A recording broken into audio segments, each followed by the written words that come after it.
Welcome back. Thanks so much for joining us. Gordon Bricco and Ferris Magnuson is here. Thank you guys for being here. You're welcome. And we're talking about a program that you guys are involved in. You want to tell our viewers about it? We're the Disabled American Veterans.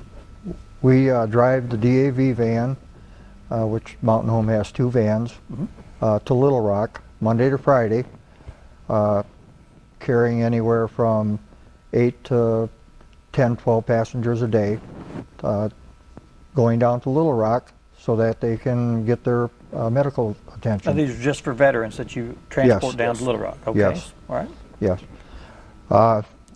We have 29 drivers. We have 2 vans that run, like I say, 5 days a week, and we are begging for 10 more drivers. Okay. Okay. Do they have to be veterans?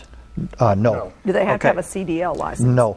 No. No. Okay. The requirements are you have to fill out an application, and they can do that by calling the Mountain Home DAV at 425-2003. Right.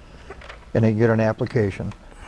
Once they fill out the application and turn it in, we bring it to Little Rock, to the DAV headquarters down there, and then they evaluate it, contact us to bring the person down, and when we bring him down, he has to go through a hearing test, a eye test, got to take a blood sample for TB, and then he's got to do submit fingerprints, and then he has to do a Arkansas criminal background check.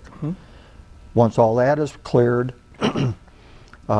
then we take him back down to Little Rock, where he gets his identification card, and he gets an orientation from the DAV in Little Rock, and then he drives the van back, because now he's an authorized driver, and then he gets an orientation here in Mountain Home, and he drives both routes. We have an east route and a west route, and with a driver that's been driving for a while, and then he's turned on his own.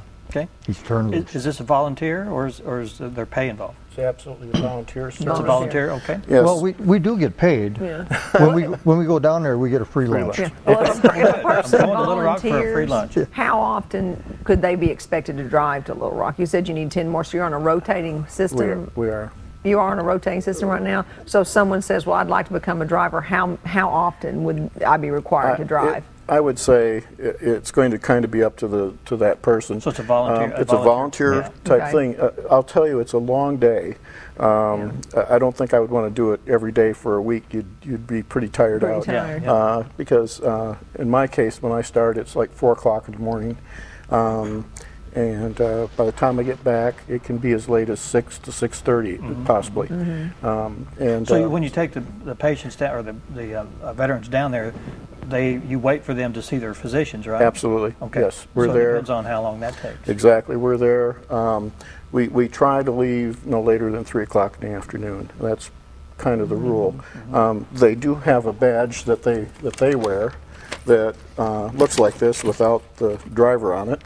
This is what we wear, and it gives them a little bit of an advantage, in a sense, over the regular patients that drive there themselves, because they try to get them worked in as quickly as possible into the system, so that because they know they need to get back on that van and come back. So if a person didn't have a lot of free time, they could still volunteer and say, look, I can only do this maybe once or twice a month. Absolutely. So you don't, because people always, I know, when you volunteer for something, the very first question you ask is, how much of my time is this really going to take? Right. Because that's the issue. What am I really volunteering for? A lot of us try to do it like a couple times a month. I do it every other week.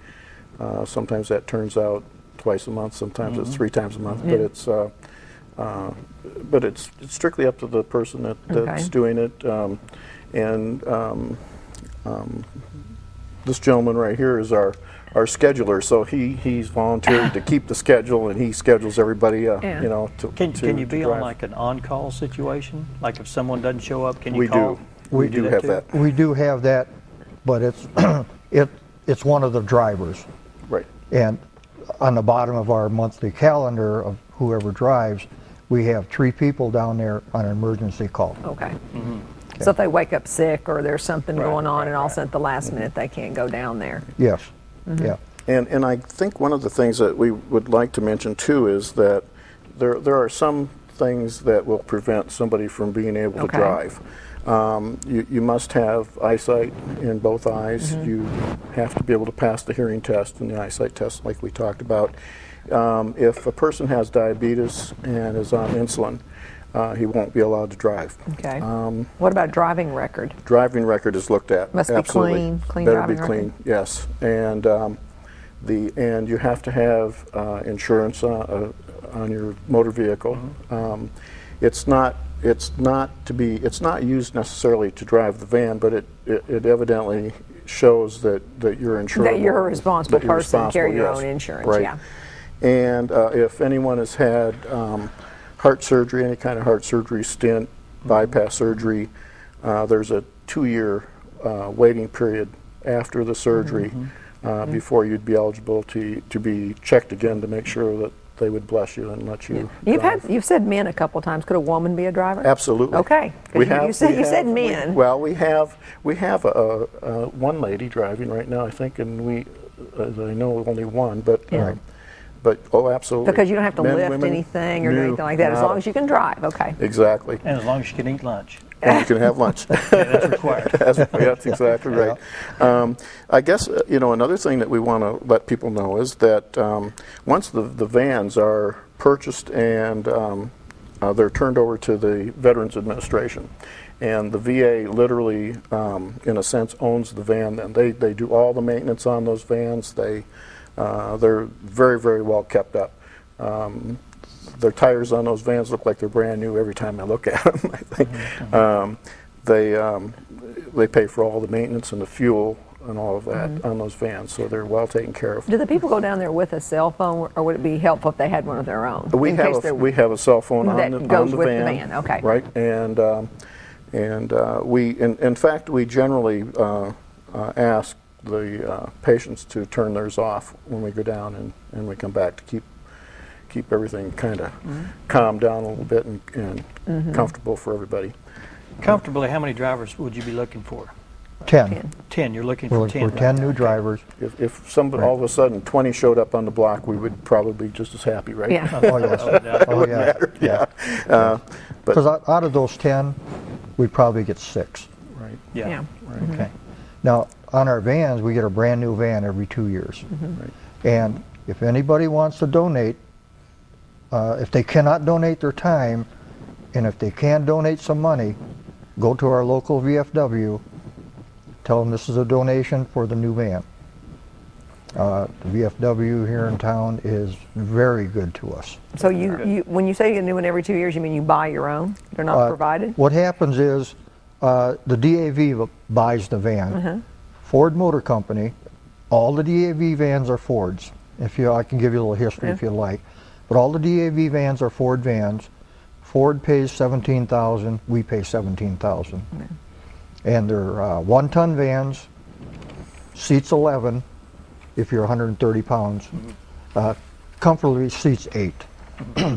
Tell us one more time. We're just about out of time. Where can they get more information, or how can they contact you? Yes, what they need to do to get an application is they need to call the VA representative here in Mountain Home, and his number is 870-425-2003.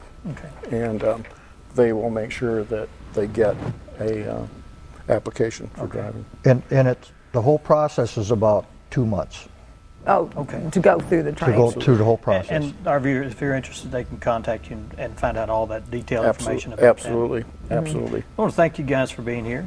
Thank Ferris you. and Gordon, welcome. thank you so much. Thank you. And come back some other time and tell us how it's going. Yeah, it's a wonderful volunteer Absolutely. service. We'd like that. Absolutely. We'd love to have you back. Absolutely. Thank you. Thank you. Up next, Joanne Forbes, right? From, Believe is so. that right? Yeah, that's right. Hill Country Art Gallery. She's got an art exhibit coming up. Stay Okay. with us.